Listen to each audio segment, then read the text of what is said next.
Hello everyone. Please forgive me as I did not record a formal intro and introduction segment. With haste, we'll jump into the tutorial.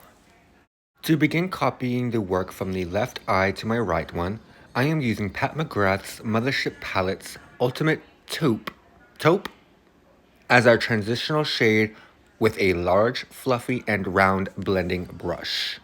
Next, for our creases definition, I used Depth from the same palette on a small blending brush. Moving on to the lids, we have VR for our lovely shimmer and Astral White within the inner corner and upon the brow bone for that extra oomph.